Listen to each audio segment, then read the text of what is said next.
Cek satu.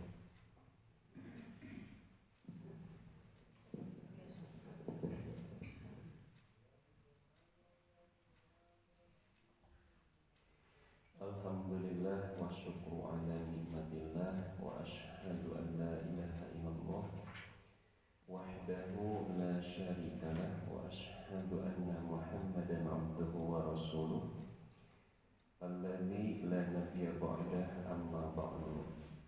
Halaman seberapa terakhir? 20.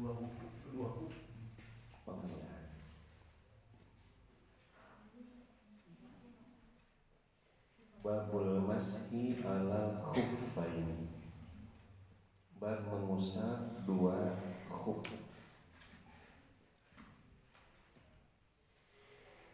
Dina bahasa Indonesia aya anu disebat definisi.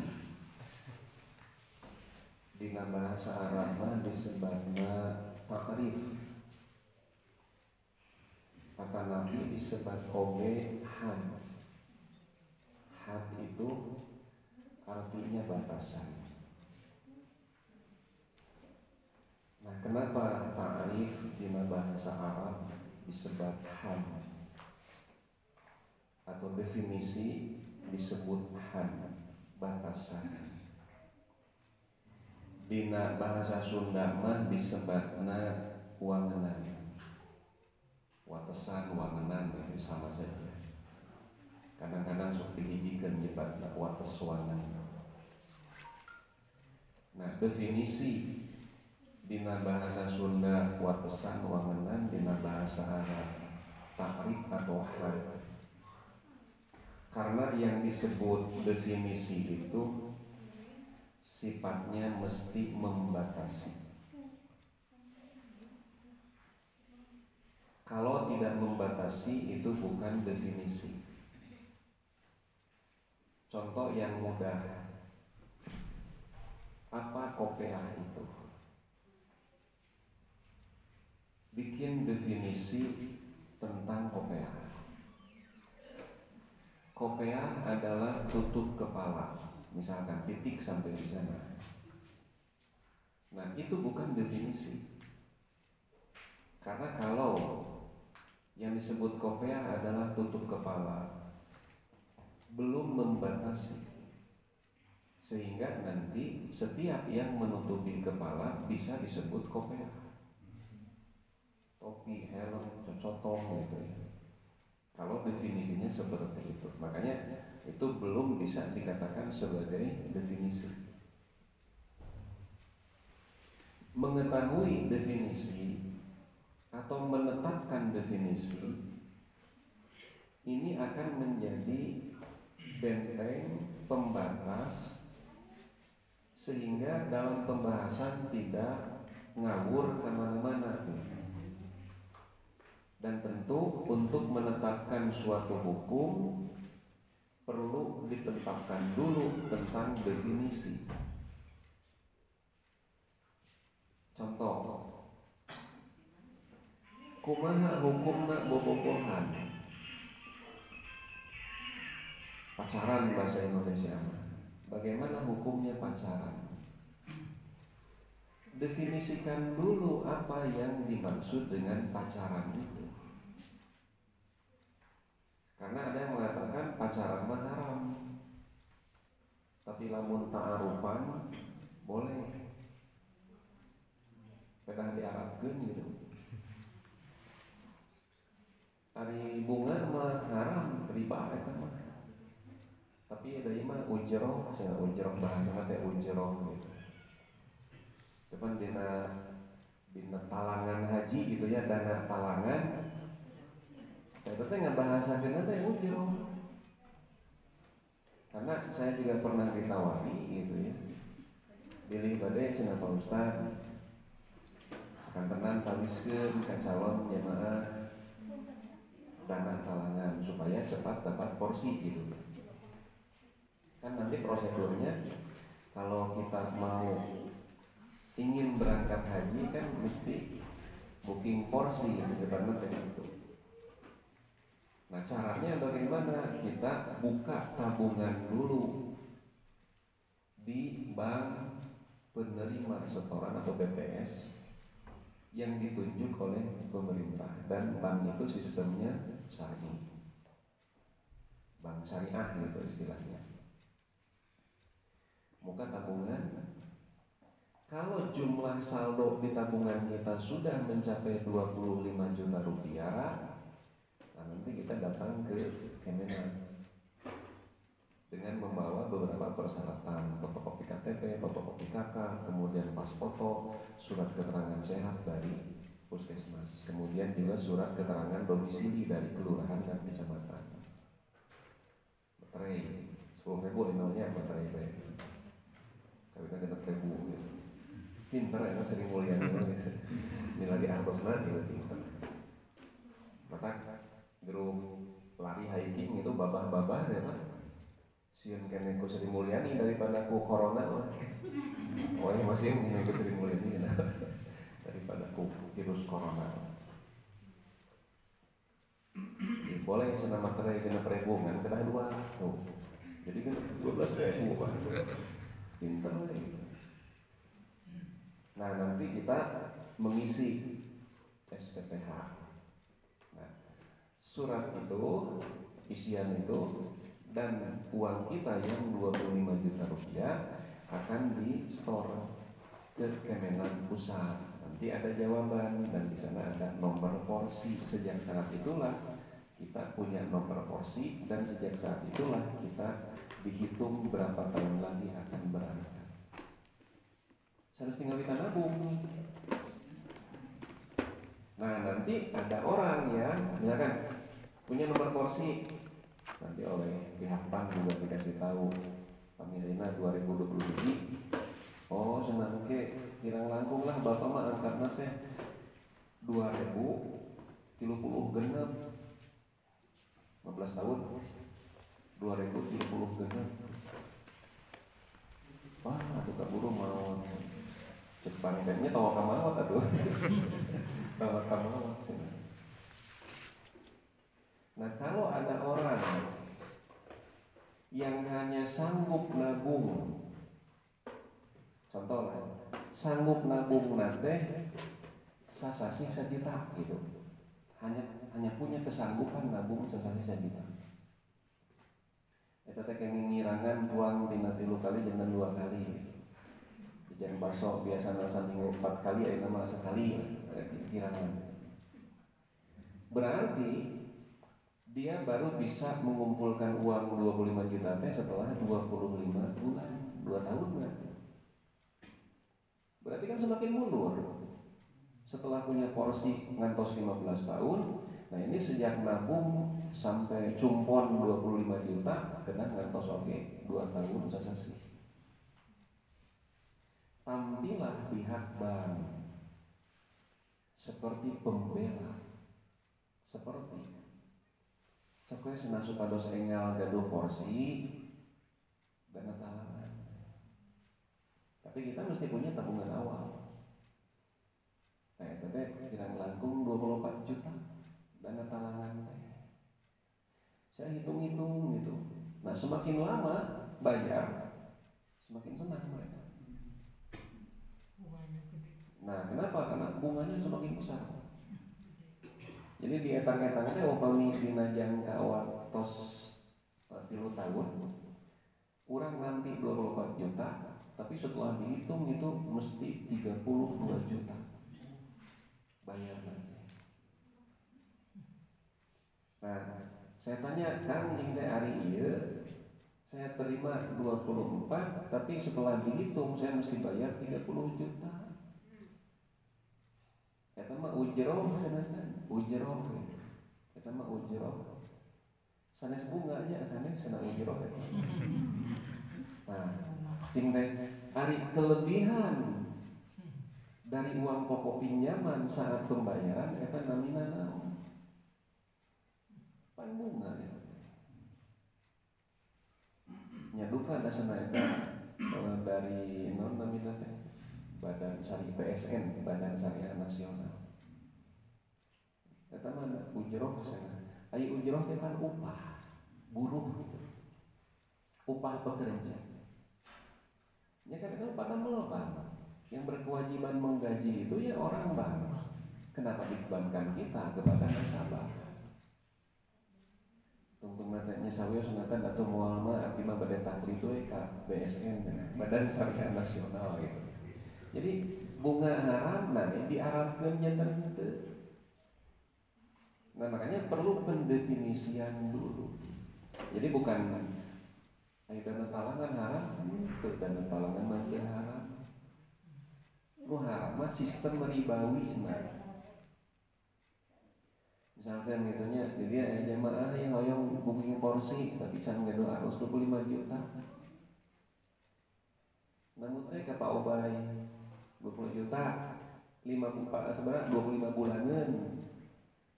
Sabulanan 1 juta, kan teu sawios eta mah. Mayar sakitu.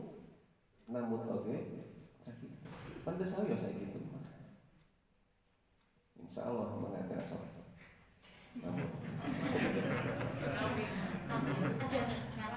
Jadi bilang di guru Anda butuh dana sarwa.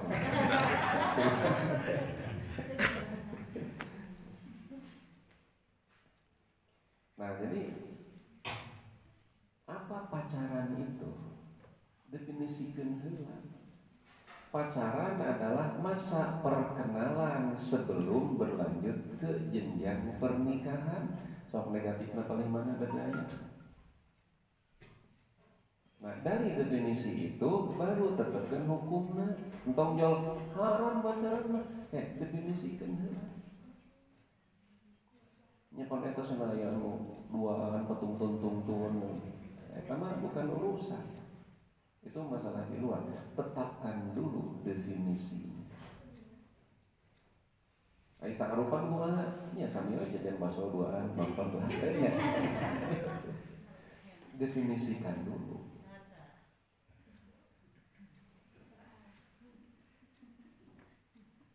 Ibu-ibu ge masuk duaan.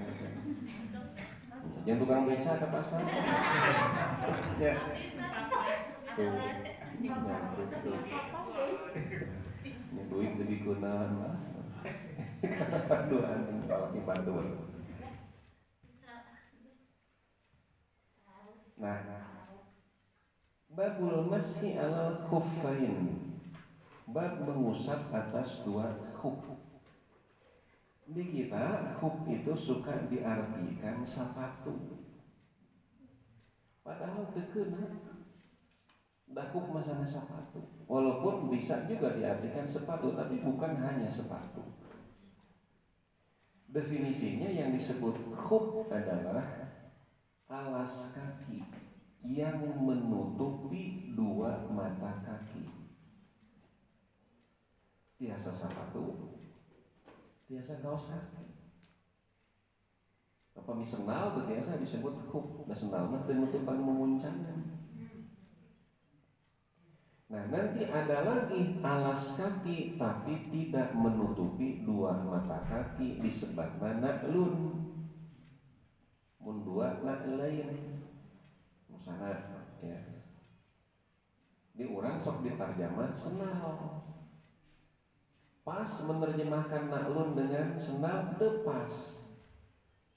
Karena na'lun itu alas kaki yang tidak menutupi 2 mata kaki. Jadi nanti sepatu bisa disebut khuf, bisa juga disebut na'lun. Kaos kaki ge itu biasa disebut khuf, biasa disebut na'lun. Jangan lo pami sepatu hanakeun memuncangan, na'lun. Saluhureun memuncangan seperti sepatu boot gitu, sepatu paranti ngaduk, sepatu polisi, sepatu tentara, itu disebutnya khuf. Tapi upami sahanapeun memuncangan, seperti kapungkur mah menuju zaman Bruce Lee, Cheng Long ya, itu ada sepatu big boss itu, atau untuk badminton mah aya butterfly ya, standar sepatu badminton. Nah itu disebutnya na'lun. Nah ya na'lun disebut nate. Nah nanti ketika kita memahami pendefinisian ini, akan sangat mudah di dalam menetapkan hukum. Contoh, salah satu di antara larangan-larangan ihram itu tidak diperbolehkan laki-laki ya. Karena nanti kan ada yang terlarang buat laki-laki, ada yang terlarang buat perempuan, ada yang terlarang buat laki-laki, buat perempuan. Pakai parfum itu umum, laki-laki perempuan nggak boleh sedang ihram itu. Nah kemudian pakai cadar itu larangan khusus buat perempuan. Pameget mangkomo ngomong bisa. Jadi ihram toh. Nah nanti ada larangan yang khusus buat laki-laki. Tidak diperbolehkan pakai tutup kepala anu sifatna nempel. Yang panjang ada serius. Betul nempel. Napal situasinya. Akan tapi bari nyunyuhun koper itu nggak boleh. Karena yang ujung panas itu nyunyuhun koper. Payung serius, tapi tidak boleh ada payung kecil nih. Anu sok nempel ini tidak boleh. Kenapa? Karena sifatnya nempel itu. Nah jadi salah satu di antara larangan ihram khusus bagi laki-laki tidak boleh memakai khuf. Bukan tidak boleh pakai sepatu, tidak boleh pakai khuf. Khuf tenaun alas kaki yang menutupi dua mata kaki.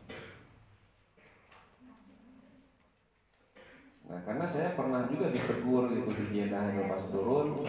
Pas ngerokok ihram biasa gitu ya. Kalau yang di Jeddah itu kita pakai kain ihram, pakai sepatu, tapi di bawah mata kaki gitu.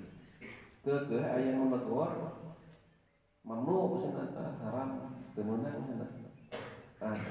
Terus sahur katanya. Padahal, kenapa bukan tidak tahu begitu ya? Karena mereka itu kenapa tidak boleh pakai sepatu? Karena memaknai khuf itu dengan terjemah sepatu. Upami khuf diterjemah sepatu berarti mungkin mau ihram teh kan nganggo sepatu. Pada sepatu murni, pada sepatu senal. Sepatu senal mah teu naon, nah itu ya. Nah itu pengertian khuf. Jadi nanti pembahasan nanti kemana-mana. Anil Mughirah bin Syu'bah radhiyallahu anhu qala, dari Al-Mughirah bin Syu'bah ia berkata, anna Nabi sallallahu alaihi wasallam, bahwa Nabi sallallahu alaihi wasallam tawaddu'a berwudu, pamasaha binasiyatihi, lalu Nabi mengusap jambulnya. Nasiyah itu ya. Nah ya. Nasiyatun ya. Di surat Iqra, kalla lanasfa'an bin nasiyah. Jadi kayak jalmi itu dorangan diambil nih, alungkeun ka neraka. Kenapa botak atunya malaikat ngeureun. Di akhirat mah normal sebenarnya. Normal sebenarnya. Ya. Ya botak teh berarti sekolah, kan aing ngorah keneh mah teu. Kan nanti di akhirat badai ahli neraka, badai ahli surga kembali menjadi muda.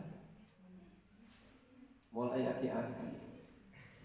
Badai di surga, badai di neraka, mulai aki-aki. Mulai aya nini-nini. Semuanya muda. Kermejeuna. Nabi mengusap jambulnya, sobat terjemah jambul itu orang lah. Wa alal imamati, dan juga Nabi mengusap sorbannya. Jangan harita Nabi nalika wudu teh nganggo sorban, tapi sorbannya teu dibuka. Ku Nabi teh dikikeun nah begitu. Usap bagian depan rambut, tapi diteruskan dengan mengusap sorban. Nah ini satu-satunya dalil yang menerangkan bahwa Nabi pernah mengusap sebagian kepala. Nah itu balik itu, tapi tetiasa pemikirannya wudu mulai dibuka gitu, begitu atau? Kan kebanyakan begitu. Sampai teman ngusap rambut, sampai ngusap mastaka, dan yang diusap itu kan dina hadis nama kepala. Wamsahu biruusikum, usaplah kepala kalian. Baik, ini maksudnya usap. Noel. Nah, kayak jadi dalil ya teh. Khususnya gitu bagi kaum perempuan, kumaha upami abdi teh wudu di tempat terbuka, upami membuka kerudung asa kumaha gitu, terbiasa gitu ya. Batur mah era ditiung teh, urang mah era teh teu ditiung gitu. Nah, maka apa yang dilakukan oleh Nabi ini menjadi solusi. Jadi tidak bisa nanti kita begini, Nabi teh meni kedul atuh buka we heula dengan dikitukeun hungkul. Apa yang dilakukan oleh Nabi sanes hartosna Nabi kedul tapi akan menjadi solusi.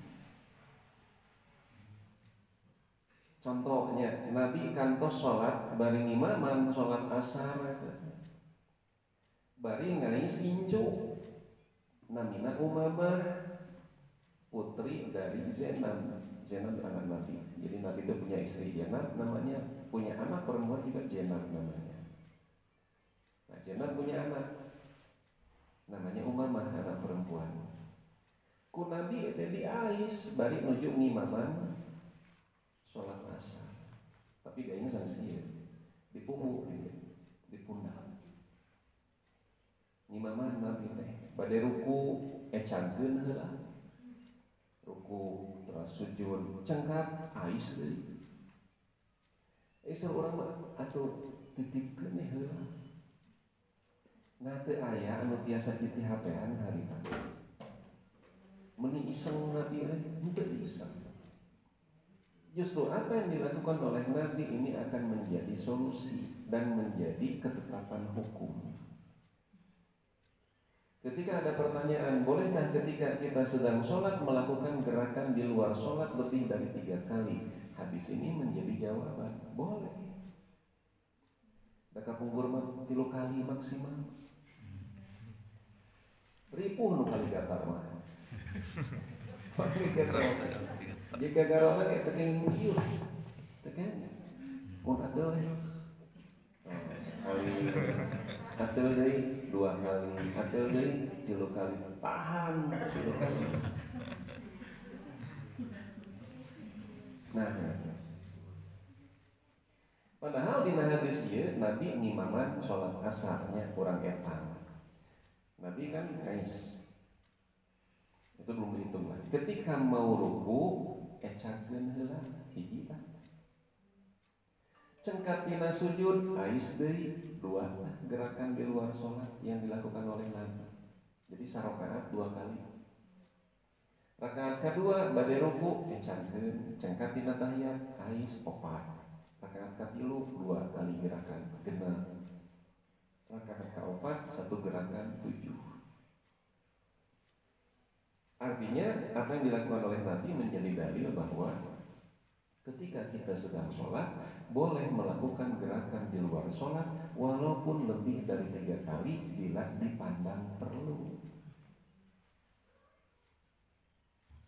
Menuju sholat pas tutup gitu ya, keur ngagigihan, ini teu mareman la kompor. Atau nangeur cari kan. Pan mun ngagolak tanya modal, cus gitu. Bau gas misalkan dan naon regulator yang otomatis gitu. Bau gas. Cucing we teu meunang gerak. Tah gitu. Kan tidak begitu. Jadi Islam tidak kaku seperti itu. Nah, jadi apa yang dilakukan oleh Nabi ini dengan tidak membuka sorban, tapi cukup mengusap bagian depan dan dilanjutkan dengan mengusap sorban, bukan malas, bukan keisengan, tapi ini bisa menjadi solusi khususnya buat perempuan ketika berwudu di tempat terbuka. Muka kurudung anu katingali orangna. Tapi bagus kolot kuisan gitu. Enggak. Aki-aki kapital ningali ini mah. Nah. Ya. Orang yang ningali ini karina mah.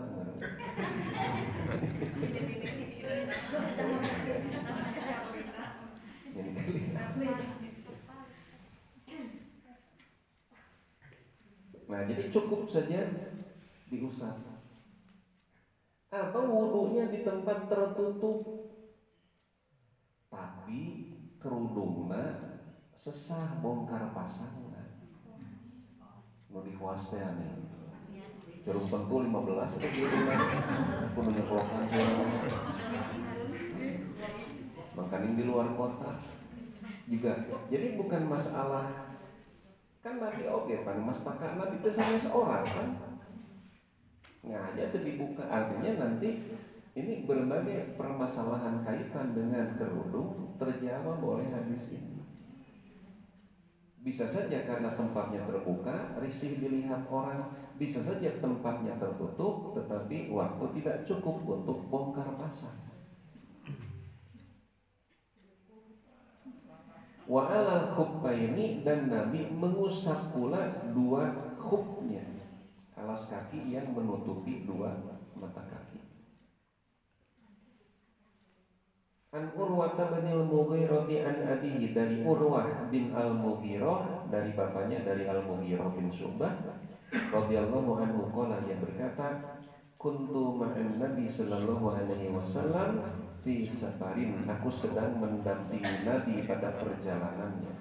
Jadi Al-Mughirah teh sahabat kecil, sigoro sahabat yang rajin tulaten melayani Nabi di saat Nabi safar.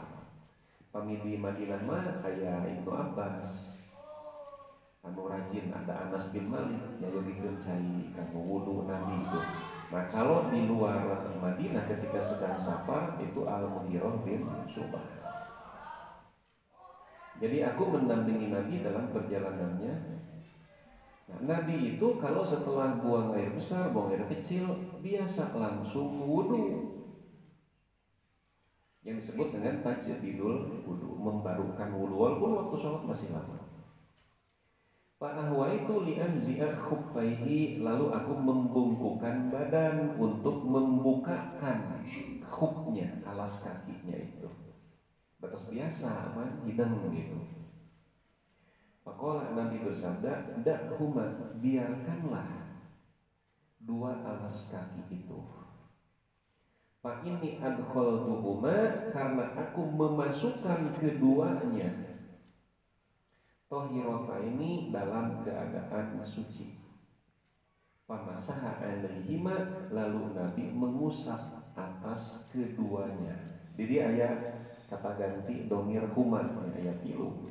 Dak huma, biarkanlah keduanya. Naon huma nu di dia? Keduanya kan naon? Ya, sepatu yang itu juga. Pak ini adkhaltuhuma tohirotaini, karena aku memasukkan keduanya. Naon keduanya itu ya? Kaki. Cing. Ngalebetkeun sapatu kana sampean, ngalebetkeun sampean kana sapatu. Ya. Biarkanlah keduanya. Ya, khuf pertama, antepkeun tah sapatu teh gitu. Sapatu dua orang ganti. Karena aku memasukkan keduanya. Sampean khuma di dieu mah. Kemudian pamasaha alaihima, lalu Nabi mengusap atas keduanya, kembali kepada khuf. Ya, jadi tadi ngalebetkeun sampean kana sapatu atau Nabi ngalebetkeun sapatu kana sampean?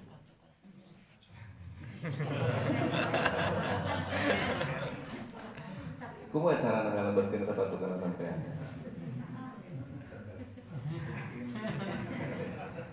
Nya. Ngalebetkeun mah kanu aya liangan, nya. Pan sepatu ada lobangnya.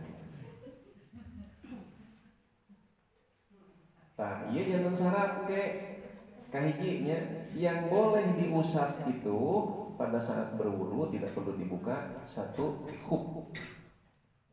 Berarti kalau nggak mau sendal capit itu tali, nah itu tidak boleh. Kalau baru sendal capit gitu ya, sepatu yang mata kakinya itu terbuka, tidak tertutup oleh sepatu, yang diusap sepatunya, tidak diudar begitu. Yang kedua, bolehnya mengusap atas dua khuf itu apabila ketika kita memakainya kita dalam keadaan sudah punya wudu. Pada orang pada miniosan gitu kamana we gitu nya wudu we lah. Jam 8 pada minios wudu we lah. Walaupun nanti sholat lohor kan masih lama. Terus wudu teh ngaos kaos kaki sapatuna jangkung gitu. Lalu mampir jam 10 misalkan. Can aya nu diantosan teh salat duha heula boleh tuh pas kada wudu Bapak. Can aya bade dua heula tapi batal wuduna. Usum tiris. Teu kedah dibuka sepatuna gitu. Cekape diusap bagian luhurna. Kenapa? Karena tadi ketika kita memakainya kita sudah dalam keadaan punya wudu. Nah gitu, turutan gitu Nabi sakedik-kedikeunnya tajdidul wudu. An Ali radhiyallahu anhu qala, dari Ali radhiyallahu anhu qala, dia berkata, "Lau kana dinu birra'yi," kalaulah agama diukur dengan akal. Artinya penetapan syariat itu yang menjadi landasan bukan pikiran, bukan logika. Tapi apa yang diperintahkan oleh Allah kerjakan, yang dilarang tinggalkan. Toh sesakit. Karena terkadang ada beberapa syariat anu diukur ku akal sang rasa mah teu nyambung. Contoh sederhana gimana? Apabila sepasang suami istri punya anak 2, berarti opat mastaka nu kena di para pantai 10.000 sadinten umpamanya biaya hidup mereka. Terus hamil deui tah istrina. Tong diceritakeun lah 8 bulan mah capek gitu nya. Ngomong ngadejeun mah tong. Gaduh putra we gitulah singkat cerita gaduh putra. Berarti kan 5 kepala. Berarti biaya hidup lagi nami rada pantes gitu nya upami para tatangga teh ngintun. Ayo urang ngintun karunya da biaya hidup lagi namahan. Tapi naha Nabi marentah lamun kubrad lahir anak lalaki pencit domba 2 bagikeun ka tatangga. Urang teh biaya hidup namahan justru diperintah untuk berbagi. Karena kita tetangga anu ka urang masihan da biaya hidup lagi urang teh Nabi. Biaya ngalahirkeun sabaraha.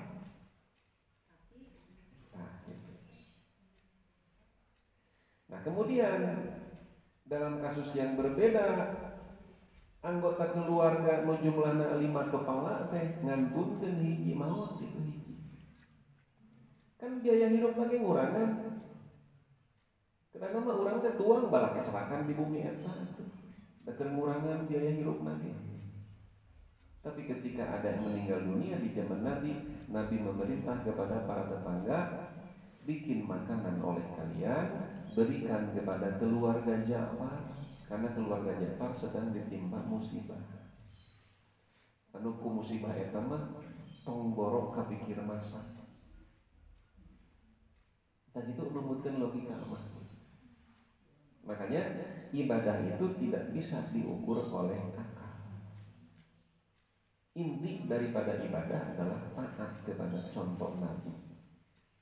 Nah, sholat subuh teh berduanya padahal manyalse teh acan seueur damel. Sareng rawatib nangingan qobliyah hungkul. Nah, hari lohor rakaatna 4, rawatib nantinya qoblahnya ba'da, qoblahna oge aya 4 rakaat padahal jam sibuk. Ya gitu, da ibadah mah taat karena contoh Nabi. Pami ukuran anak logika tiasa digentos oke. Subuh janten 4 aya qoblah aya ba'da, lohor ngadua we tong di qoblah tong di ba'da. Nah, janten ukuran ibadah mah taat kana naon anu dicontohkeun ku Nabi.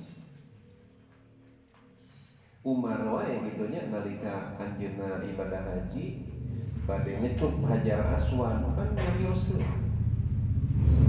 Inni a'lamu annaki hajarun la tanfa'u wa la tadur. Sungguh aku tahu bahwa engkau adalah batu. Hajar teh batu, aswad teh hideung gitu. Hajar aswad teh batu, warnana hideung. Batu mah batu. Dari segi benda tidak ada perbedaan dengan yang lain. Hajar aswad teh ajaib, la tanfa'u wa la tadurru, tidak bisa memberi manfaat, tidak bisa memberi madorot. Boro-boro maparin manfaat. Kan hajar aswad sendiri pernah dicuri oleh kaum Koromito. Koromito teh kejawen mun di urang mah. Jadi perpaduan antara Islam dengan Hindu, pami di Jawa janten kejawen, upami di Sunda janten Sunda Lilitan. Tangket di Iran, di Persia, Iran ayeuna, kan agama Iran itu agama aslinya itu agama Majusi, penyembah api. Nah, nanti ada orang yang menyatukan, menggabungkan ajaran Islamnya diambil hijikeun sareng ajaran Majusi janten Koromito disebutna. Ada juga yang menyebut sempalan Syiah. Jadi Hajar Aswad itu pernah dicuri oleh kaum Koromito. Pecah jadi 8. Nah, alit Hajar Aswad, alit gitu.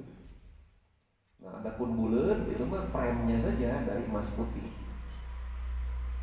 Jaga 24 jam dilusik gitu, giliran tentaranya jaga. Nah, bisi aya jamaah umroh asalna ti Garut dicokel gitu. Batu ali lumayan aja.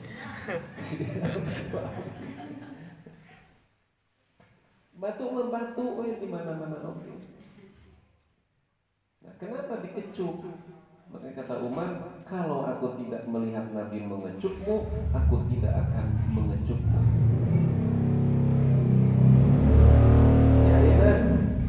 Secara logika pan jalmi teh makhluk Allah nu mulia. Dibandingkan dengan malaikat pun lebih mulia manusia. Ini malaikat mana taramina mal dosa, dan tidak nafsu malaikat mah. Tidak punya rasa. Maka ayat hadisnya malaikat Jibril mendatangi Rasulullah dengan wajah yang murung ya. Di mana malaikat itu yang murung wajah? Namun kita mengaduh rasa. Jadi malaikat mah lempeng ya. Malaikat Jibril lempeng. Si eta jelema dorangka tukang mabuk, tukang majub, tukang malak gitunya salat tara.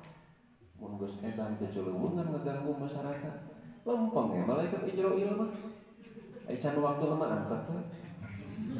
Apalah jelema mun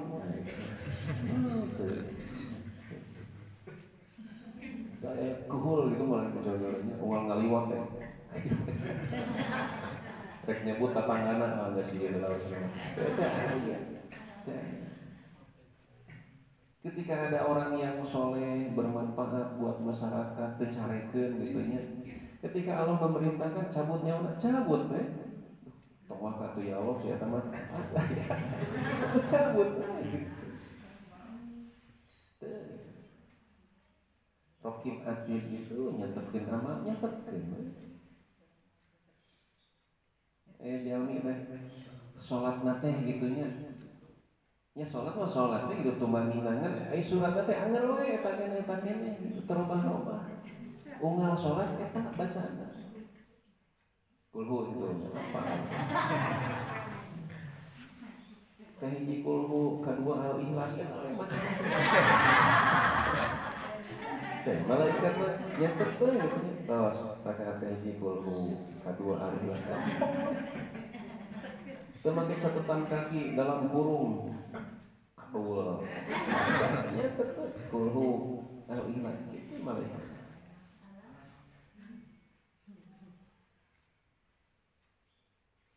Nah jadi yang namanya ibadah itu intinya taat kepada contoh Nabi. Ali menyatakan laukan nanti nubiroi, kalaulah agama itu didasarkan kepada akal, lakana asfalal khuf aulan bil masih min a'lahu, tentu sepatu bagian bawah lebih berhak diusap daripada bagian atasnya. Tangtos. Dasar akal mah itu muhanah mengenai diusap, karena yang paling bagian bawah ya bersentuhan dengan tanah yang tidak mustahil di sana ada kotoran bahkan najis. Waqad ra'aitu Rasulullah sallallahu alaihi wasallam yamsahu ala dhahiri khuffaihi. Tapi aku sungguh telah melihat Nabi mengusap bagian atas daripada khufnya itu. Nah, hidupnya. Jadi orang masuk ayat kirinya. Nah, asalnya ari mah boga dosa bujur, anu diusap beungeut gitu.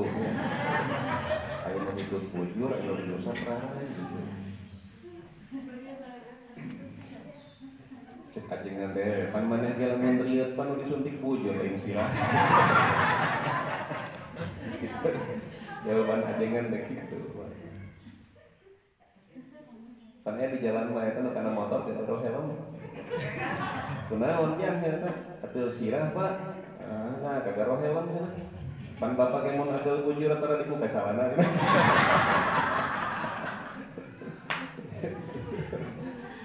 Ini beda ya, lancingan mah iblis atau helm mana? Da paling nyiksa ku teh eta. Mun nuju dina motor, atuh sirah, atuh kumaha garona.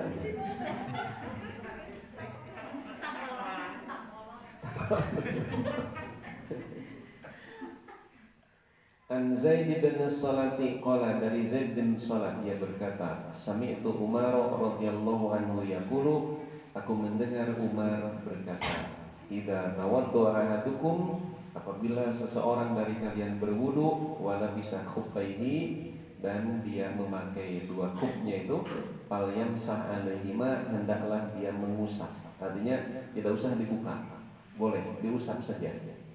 Wal yusolli fihima, boleh juga dia sholat dengan menggunakan alas kaki itu. Wala yahlaqhuma insya'a, dan tidak usah membukanya jika dia mau. Illa min janabatin, kecuali karena berhadas junub. Berhadas junub kena hitam. Upami ibah mah wayahna sapatuna itu khufna kaosakina kedah dimudar. Kedah rata sampean kawasu pemi wudu berarti serius. Wudu mah gitu. Jadi kalau kita karena berhadas kecil wudu, kemudian kita memakai alas kaki dengan kriteria seperti tadi, dengan syarat-syarat terpenuhi, terkedah dibuka. Tapi upami orang berhadas junub yang menyebabkan wajib mandi, apa setelah bersih dari haid, setelah bersih dari nifas, atau setelah campur suami istri, atau termasuk juga nanti mandi yang ketika orang mau ihram. Ibarat pemi haji mandi karantina dulu di Bekasi itu ya, karantina dulu pas kan mandi ihram di sana. Kalau landing Jeddah karena tidak mungkin mandi di pesawat gitu ya. Pengboro ibak dulu oke. Nah, tamat kena dibuka alas kaki gitu. An Abi Bakrota anin Nabi sallallahu alaihi wasallam, dari Abu Bakroh dari Nabi sallallahu alaihi wasallam, rakhasa lil musafir, Nabi memberikan keringanan lil musafir bagi orang-orang yang sedang dalam perjalanan, salah satu ayamin wa layaliyahunna, selama 3 hari 3 malam. Walil mukim, dan bagi orang yang sedang berada di kampung halamannya, mukim yauman wa lailatan, hanya sehari semalam. Memberi keringanan apa? Idza tatahharo, apabila dia telah bersuci, fala bisa khuffaihi, lalu menggunakan memakai dua khufnya, an yamsaha alaihima. Artinya dia boleh mengusap atas kedua khufnya itu. Jangan kayak upami kanggo mukim sehari semalam dalam artian 5 kali salat fardu. Jangan gambaran-gambaran upami anjing-anjing kamu dalapan gitu nya, orang teh wudu menggunakan khuf gitu. Ngong akan ngomor batal urang teh. Nah, ketika wudu untuk salat zuhur boleh diusap. Hiji berarti. Badai salat asar batal deui, usap deui. Nanti maghrib begitu, isya begitu, subuh pun begitu. Tapi untuk menunaikan salat zuhur hari berikutnya, eta mah kedah dibuka. Itu yang disebut dengan Nabi memberi keringanan kepada orang yang sedang mukim, tidak membuka alas kaki, cukup diusap bagian atas gitu ya. Nah, dengan syarat-syarat seperti itu selama sehari semalam maksudnya adalah 5 kali salat fardu. Kalau bagi mukimin itu 15 kali salat fardu atau 3 hari 3 malam. Nah, kenapa demikian? Ini salah satu hikmahnya karena memang kaki pun itu perlu bernapas. Saya mau ukur pangangung gitu. Jadi kulit kita itu kan ada pori-porinya, itu perlu bernapas. Kaki kita perlu bernapas. Manawi pami meser sapatu itu entong anu ngepas. Mun kaos kaki entong nologor. Kaos kaki sarung da eta mah kedah nologor katanya. Kisah-kisah nama. Jadi faedahnya nih sudah sebagian saya ulang saja. Khuf adalah alas kaki yang menutupi 2 mata kaki, sementara na'lun adalah alas kaki yang tidak menutupi mata kaki atau ketinggiannya di bawah mata kaki. Alas kaki yang boleh diusap ketika wudhu sifatnya mesti menutupi 2 mata kaki. Jadi bisa sepatu bentuknya, bisa kaos kaki. Kemudian ibadah itu taat kepada apa yang dicontohkan oleh Rasulullah, ukurannya bukan akal, pikiran atau rasa. Untuk syarat bolehnya mengusap alas kaki ketika berwudu adalah ketika memakainya dalam keadaan bersih dari hadas. Nah, jadi syarat nanti alas kakinya menutupi 2 mata kaki. Ketika kita memakainya kita dalam keadaan bersih dari hadas, nah itu persyaratannya itu. Kemudian nanti jangka waktunya untuk mukimin sehari semalam, untuk musafirin 3 hari 3 malam. Tak unggur mah ayah Pak Haji hadisnya Indan ya, almarhum tentara anjeunna teh. Jadi tak bahwa api mah menuju harita ditugaskeun ke timur gitu, sebelum lepasnya. Batur mah dugi ka kadang-kadang teu salat bingung wudu na oge. Sieun keur wudu di dorodon. Api mah salat da apal diajar aya syariat tayamum. Kemudian apal aya syariat sapatu tidak perlu dibuka. Sapatu tentara kapungkur mah tali kan. Ayeuna mah tali hanya sebatas aksesoris, nah mau sleting di gigi gitu. Jadi syariat Islam itu memudahkan. Tah gitu tamat bab wudu, nanti kita insya Allah masuk ke bab mandi. Nah, bila hebat tawasan.